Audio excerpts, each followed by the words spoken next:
Bonjour à tous et bienvenue pour cette nouvelle pastille des commissaires de course. Aujourd'hui, je vais vous parler du classement UCI. Forcément, comme toutes les semaines, c'est notre rendez-vous le mardi, parce que le mardi, c'est le jour où l'Union cycliste internationale met à jour justement son classement par équipe, mais aussi les classements individuels et par pays qui nous intéressent, à vrai dire, un petit peu moins, parce qu'il n'y a pas forcément d'enjeu pour l'instant à ce niveau-là. Enfin, en tout cas, à ce stade de la saison pour le classement, notamment par nation. Bref, si vous le voulez bien, concentrons-nous donc sur ce classement UCI par équipe. L'enseignement de la semaine, et encore une fois, j'ai envie de dire, c'est un petit peu quelque chose qui se répète depuis quelques temps, c'est qu'Arkea continue à fondre sur les équipes qui la précèdent au classement UCI, c'est-à-dire DSM Firmenich Post NL et la formation Cofidis.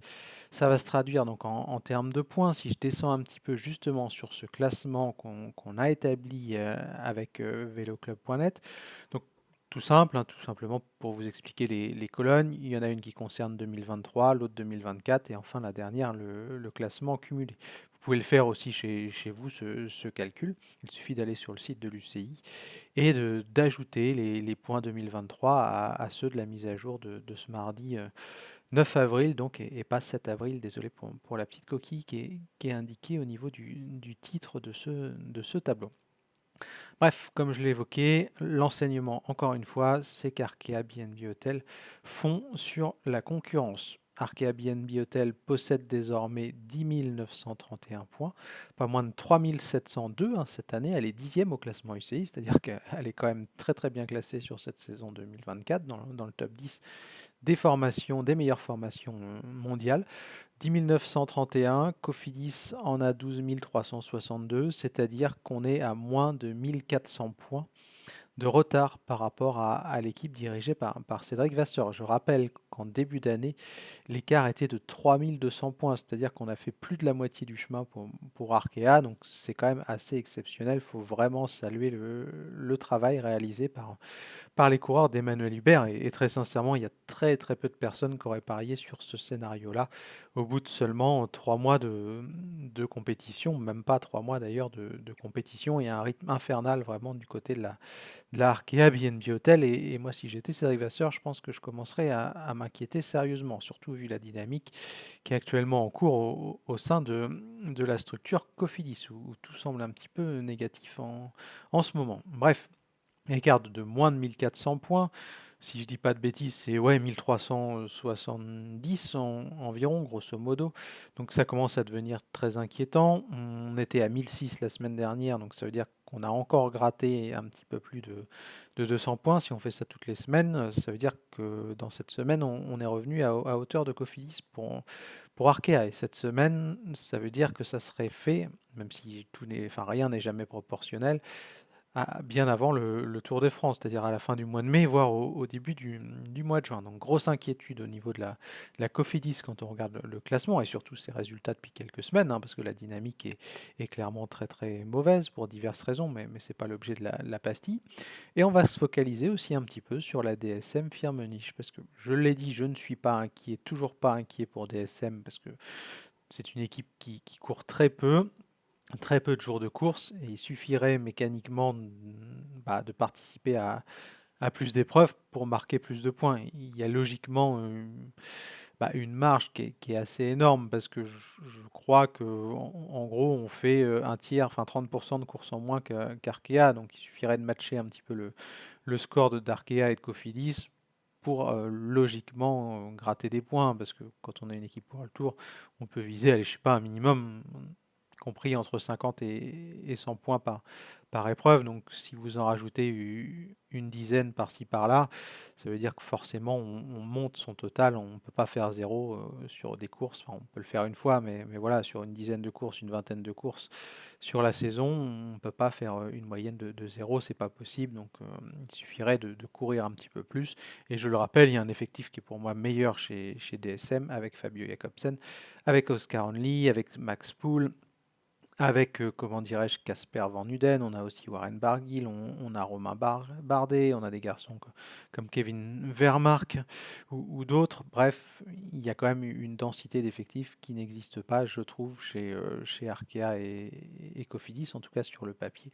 Donc pas de raison de s'inquiéter, même si, il faut le dire, l'écart est de moins de 600 points entre Arkea BNB Hotel et DSM. Donc moi, par contre, même si je m'inquiète pas, ça peut vous paraître contradictoire, je ne serais pas forcément surpris si à un moment, en avril ou en mai, suivant les résultats des différentes courses, pourquoi pas même la semaine prochaine, parce qu'il y a le triptyque du Jura et du Doubs qui se profile, 3 épreuves de points 1, avec pas mal de points à la clé.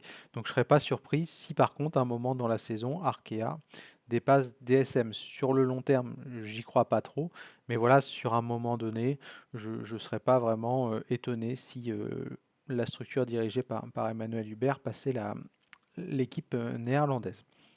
Équipe néerlandaise qui continue aussi d'ailleurs de gratter sur Cofidis. Il n'y a plus, si je calcule bien, parce que j'ai pas fait le calcul en préparant la pastille, il n'y a plus que 800 points, 850 points d'écart entre les deux équipes, donc c'est pas beaucoup. On est sous la barre des 1000 points là aussi. Si on regarde la dynamique de 2024, il y a quand même 500 points de plus pour DSM que pour Cofidis, donc là aussi on est sur une moyenne plus élevée et on devrait normalement rattraper Cofidis. Enfin, si ça continue comme ça, je pense que Arkea pourrait passer sur le moyen terme donc à DSM et Cofidis, et à mon avis, en tout cas c'est mon analyse à l'instant T, à la fin de la saison, je vois DSM 16e, Arkea peut-être 17 et Cofidis 18 si elle n'arrive pas à enrayer cette dynamique. Parce que forcément, si on arrivait à inverser la tendance, pour moi, l'effectif de Cofidis est meilleur que celui d'Arkea sur le papier. Donc tout est encore possible. C'est aussi ce qui fait un peu le charme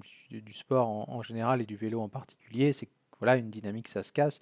Imaginons qu'on change de manager, qu'on insuffle une autre dynamique, on peut se retrouver dans quelque chose qui est totalement différent. On le voit d'ailleurs au foot, hein, on arrive parfois à avoir des électrochocs en changeant l'entraîneur, en changeant le manager. Je ne dis pas qu'il faut virer Cédric Vasseur, hein.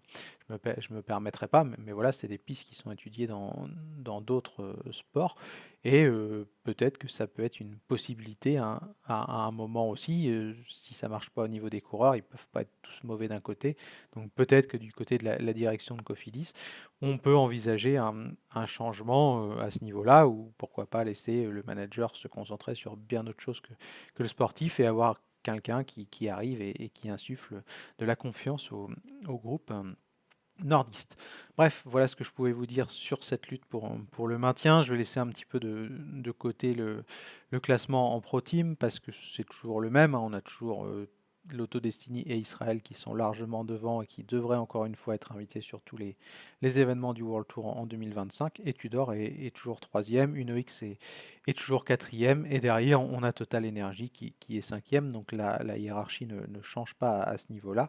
UnoX a repris un petit peu le large, d'ailleurs, vous voyez 1917 contre 1523 pour Total Energy, et en cinquième en Pro Team, oui c'est ça, en 5, oui si je dis pas de bêtises, troisième, quatrième, en sixième pardon, on a Q36.5 qui pointe 300 points derrière Total Energy. Donc hiérarchie un petit peu logique, je trouve. Chacun est plus ou moins à sa place, et on verra s'il y a des surprises. Il y a toujours cet enjeu de la troisième place au classement UCI, et on verra ce qu'il en est dans les semaines à suivre, bien entendu. Mais pour l'instant, on ne va pas se focaliser là-dessus parce que ce n'est pas le plus important. Ça reste quand même assez serré pour la troisième place entre UnoX, Total Energy et Tudor. D'ailleurs, j'espère que je ne dis pas une bêtise parce que j'ai pas vérifié le classement de Tudor au niveau de la saison 2024. Donc désolé si jamais elle est un petit peu derrière UnoX, il faudrait que j'aille vérifier ça. Mais voilà, pour l'instant, l'enjeu, il n'est pas là. On va se focaliser surtout sur la lutte pour le maintien et l'accession en World Tour. Et on laisse de côté la Pro Team, on laisse de côté le top 40 avec les invitations là aussi pour les GT de la saison prochaine. Bref, j'espère que cette pastille vous a plu. N'hésitez pas à dire ce que vous en pensez en commentaire, et je vous souhaite une excellente journée à tous. Ciao!